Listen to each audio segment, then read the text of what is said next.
Hi, I'm Andrea. I'm Claudia. And we're the Judgy Crime Girls. Welcome. Hello and welcome.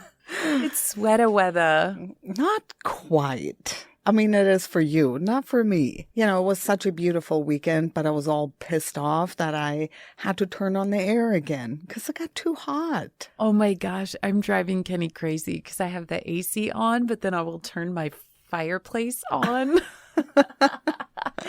I'm like you, but I just constantly all day I'm throwing on sweaters and then taking them off. But honestly, I was wrapped up in a case that I could not walk away from. Same.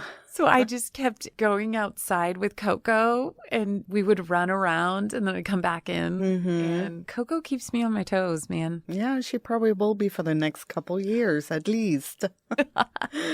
You know, I ran into an old high school friend at the Pioneer Festival this weekend, and it was so good to see him. And he was like, "Oh my gosh, congratulations on your podcast." Aww. And it was so nice.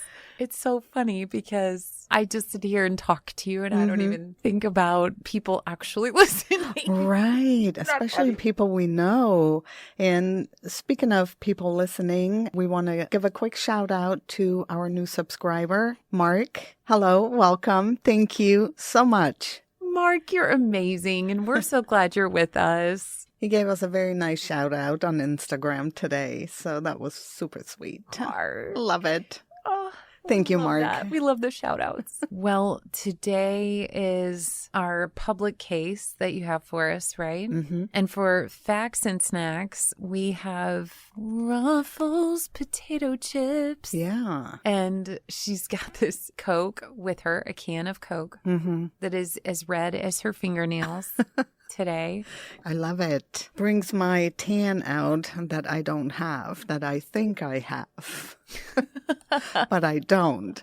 I hear you there. I know I don't have one anymore. I wish I did. Mm-hmm. Long gone are those days. Well, we have our snack, and our fact for today is in memory of National Day of Remembrance for murder victims, which was Monday on the 25th. I have a fact for you, and the percentage of females murdered by an intimate partner was 5 times higher than for males.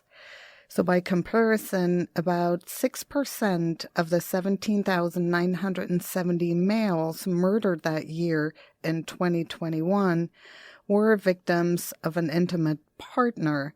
And overall, 76% of female murders and 56% of male murders were perpetrated by someone known to the victim. To me, it seems unreal. But it's so true. It's someone you are very, very close to. Yeah. But, you know, interesting was a larger percentage of male, 21%, were murdered by a stranger than females, which was only 12%. Ooh. So did you see there was breaking news today that in Indianapolis, police accidentally let an accused serial killer go? You have got to be kidding me. No.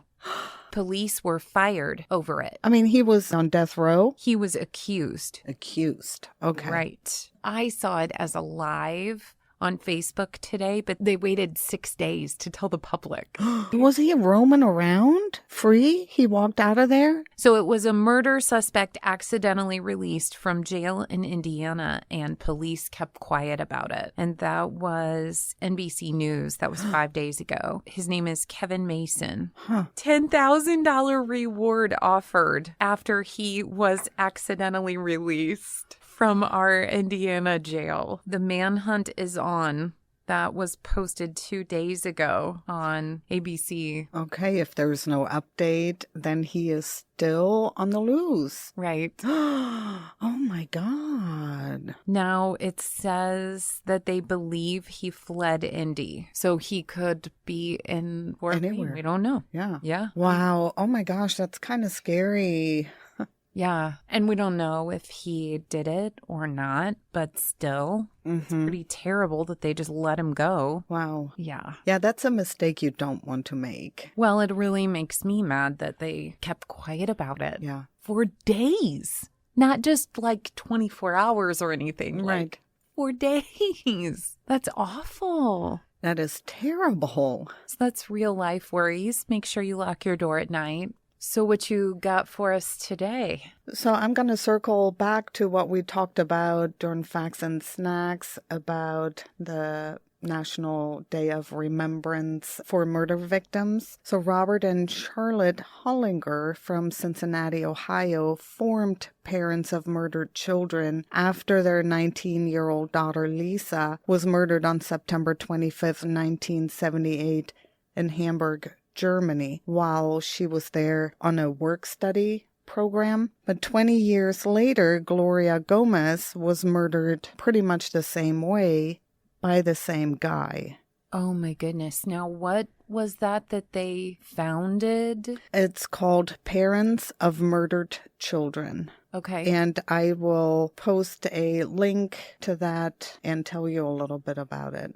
Wow, that's really cool that they did that. And they founded that not long after Lisa's murder. That's amazing. So in 2007, Congress actually designated September 25th as the National Day of Remembrance for murder victims. The purpose of this event is to focus on the impact of murder on families and communities and ways to support and serve survivors. And today, I'd like to honor the memories of Lisa and Gloria. Love that. I'm going to start out by reading you an ad that was placed for pen pals on the internet. Hi, I'm Bill. I'm a compassionate 6'2", 200 pounds athletic guy who enjoys Mediterranean food, the poetry of Keats and Kafafi, and Baroque music. What is Kafafi? It's probably Kavafi, and I said Kafafi. Kavafi and Keats, they're poets from way back in the day. All right. Sounds kind of harmless, right? Well, Bill conveniently left out that he was a twice convicted murderer sitting on Florida's death row. And his name was William Cody. So 40-year-old William Cody lived a quiet life of a scholar. He spoke 6 languages and held degrees in history, literature, and library science. As a librarian in Fort Lauderdale, Florida, he was known to be kind and helpful. But you can't always judge a book by its cover. Oh, see what I did there?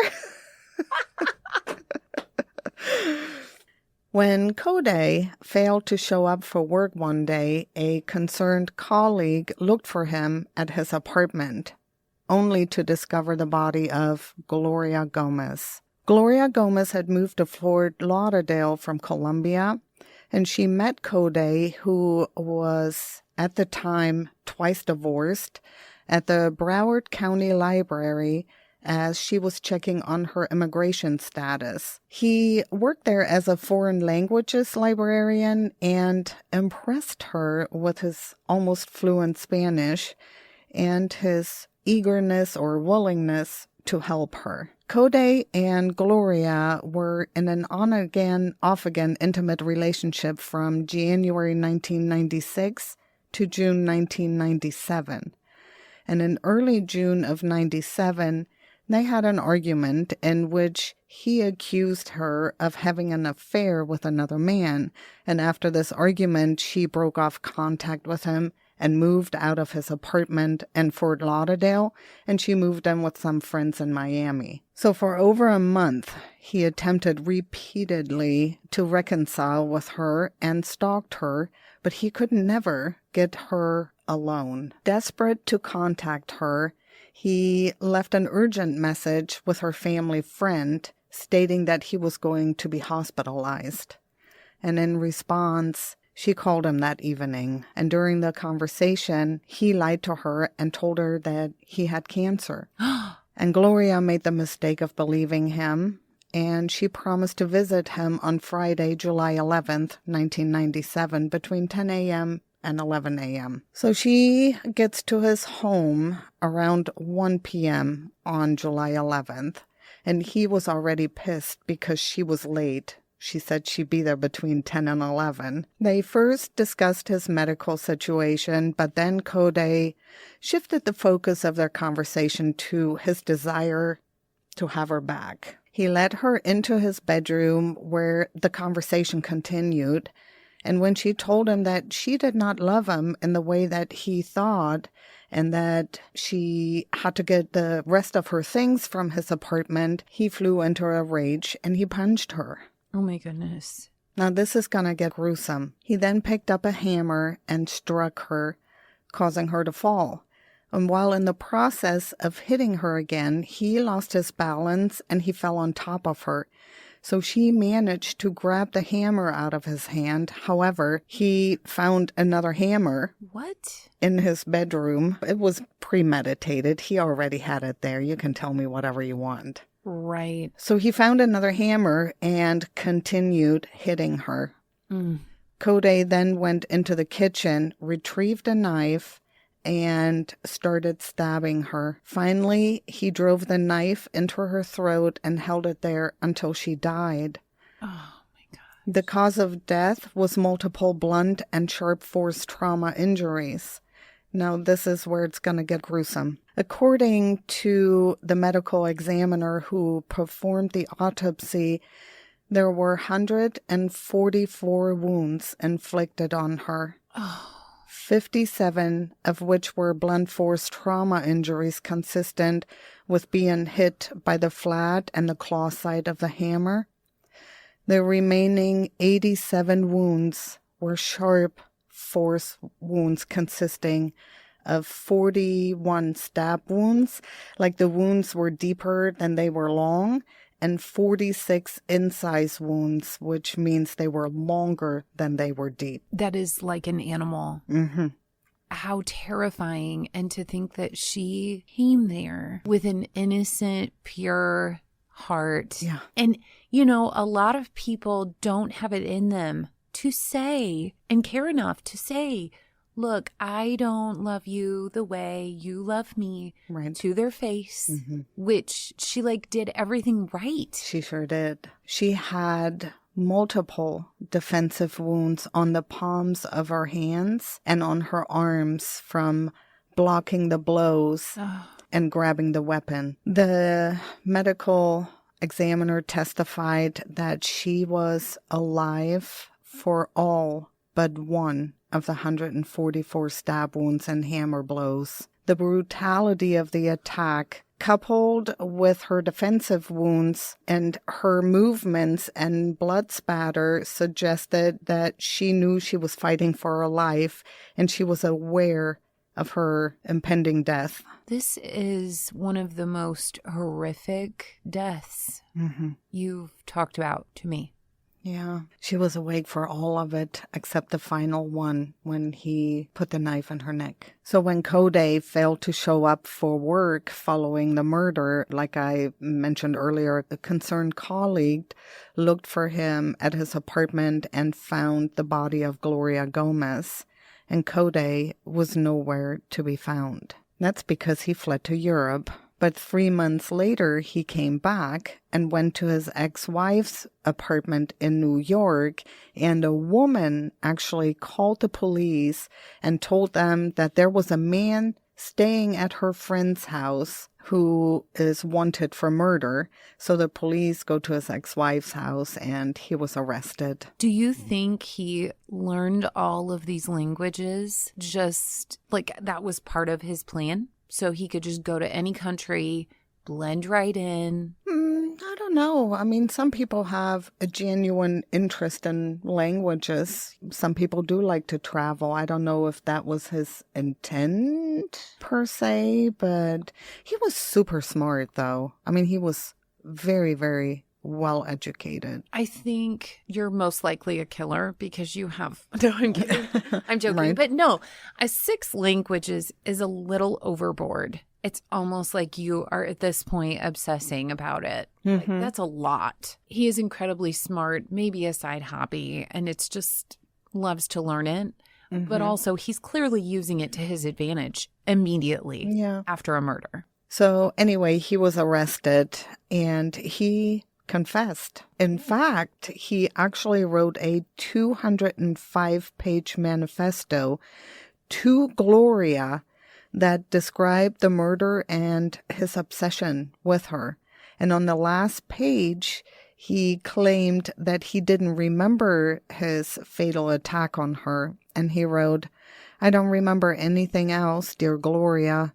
Only returning to my senses, looking down, seeing me there on top of you, the knife plunged deep into your throat and blood everywhere. You crying out, 'Why, Bill, why?'" So he went to trial, and now the jury had the responsibility of deciding whether it was a crime of passion, temporary insanity, maybe caused by childhood trauma, or was this premeditated? Now, nobody denied or argued his guilt in murdering Gloria. He confessed, and there was plenty of evidence establishing that the murder was premeditated and not committed in the heat of passion.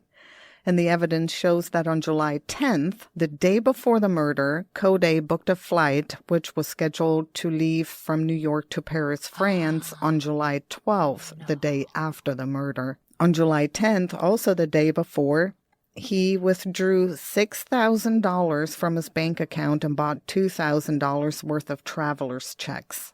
Now, that's premeditated. He thought about it. Yes. But what the jury didn't hear was that Code committed practically the same crime 20 years prior to murdering Gloria. Oh, that's so sickening. And this will really make you sick. Were they not allowed to bring it up at the trial? They were not. Oh, I hate it. Infuriating. Absolutely hate it. Okay. So back in 1978, Lisa Hullinger was a smart, attractive 19-year-old exchange student visiting Germany. She loved to play tennis, the violin, and she was involved in the campus Christian fellowship at Miami University. She was an A student who was interested in foreign cultures and languages, and she also had a very down-to-earth personality about her. She was loving life and living life. So Code and Lisa first met in Germany as part of an American field service program during Lisa's senior year of high school. So after their return to the U.S., she went back to Cincinnati and he went back to St. Louis, but they began dating and writing letters to each other, and this continued for about 1.5 years. And during this time, both were accepted by the University of Cincinnati for a work-study program the following year in Hamburg, Germany, which is actually not very far away from where I am. And sometimes we will go there on weekend to hang out in Hamburg. Oh, it's just a beautiful city. Wow. But through letters, phone calls, and visits, Lisa started seeing that this relationship would never work, and she broke it off. He was very obsessive and possessive of her. When she next saw Bill 6 months later in Hamburg, he begged her to take him back, and she again refused to continue their relationship. Code lured her to the house where he lived by telling her he just wanted to have a heart-to-heart. And when she told him she didn't love him, he went into the basement of the home where he was living, grabbed a hammer from the toolbox, returned to the bedroom, and beat her repeatedly over the head until she became unconscious. Although still alive and rushed to the hospital, Lisa never regained consciousness, and she died 13 days later in a Hamburg hospital. That's so sad. Now, this is what really pissed me off. It made me so mad. William Code was convicted of manslaughter and sentenced to 3 years in a German prison. But he only served 16 months of that. That very much surprises me. Yeah. Wow. It's terrible. Absolutely terrible. The German court reduced the charge to manslaughter because he had no criminal record and deeply regretted committing the crime. Was he like here in the States and they test you to see if you were insane or not? They don't do that over there? They do. Okay. I'm just wondering, if he was like, oh, I'm so sorry. I just lost my sanity. Nothing like that. I can't believe I did that. I'm so sorry. I feel terrible. So after 16 months, they let him out. And after being released, he returned to the United States with absolutely no criminal record. He went back to college, obtained several degrees, married twice, and settled in New York. He is the real life you from Netflix. Yeah, Joe. Yeah, Joe. He's the real Joe. Yeah. So only just 2 months after Lisa's death, Charlotte, Lisa's mom, contacted Father Ken Schillinger, a Catholic priest who was working in the field of bereavement. He was able to put the Hullingers in touch with 3 other parents in the greater Cincinnati area whose children had been murdered. And in December 1978, just 3 months after Lisa's death, the Hullingers opened their home to meet with these parents. And from this humble beginnings of just those few parents, including themselves, the Hullingers' determination to survive and help others grew into the national organization known as Parents of Murdered Children. Sadly, in 1997, the Hullingers relived some of their devastation when they learned that Cody had moved to Florida and had again murdered a woman who was breaking up with him. And this time, he was found guilty of murder, and on July 26, 2002, he was sentenced to death. Lisa's parents back in 1978 were unable to attend Cody's trial in Germany, but they did attend the trial in Florida to represent Gloria's family. Oh, I love that. Yeah. Years of appeals followed, and during that time, he placed that pen pal ad I read in the beginning on an anti-death penalty website. Okay. But on April 28, 2008, Cody was found dead in his cell. Although a report hasn't been released, prison guards who were at the scene say he bled to death from a self-inflicted wound. I always wonder about that because they don't really give those people anything, but who knows? Well, they don't really mingle with anybody on death row. No. So I do have a couple websites. If there are any listeners maybe going through this horrific experience of losing a child to murder, you can go to POMC.org/resources-2.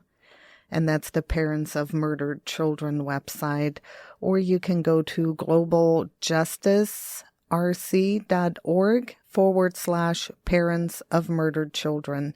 And they provide an ongoing emotional support needed to help parents and other survivors facilitate the reconstruction of a new life and to promote a healthy resolution. And not only does Parents of Murdered Children help survivors deal with their acute grief, but also help with the criminal justice system.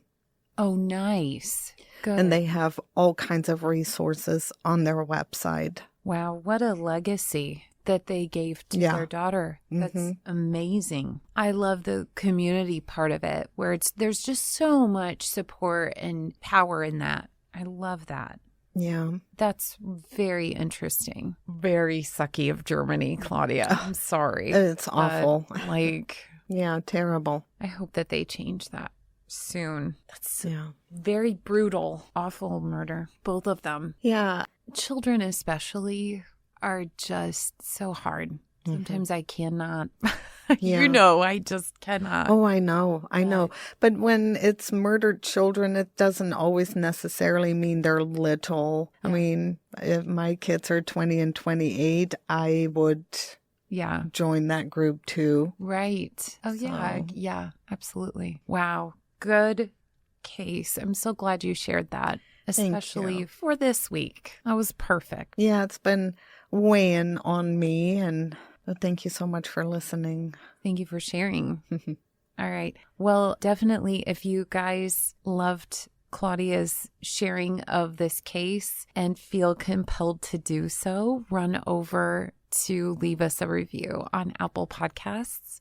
It totally helps us grow, and give us feedback. We absolutely love it. Send us an email, judgykrimegirls@gmail.com. Thank you so much for listening. Stay sassy. Stay judgy. And stay tuned in with the Judgy Crime Girls every other Wednesday. Okay, we love you. Bye. Bye.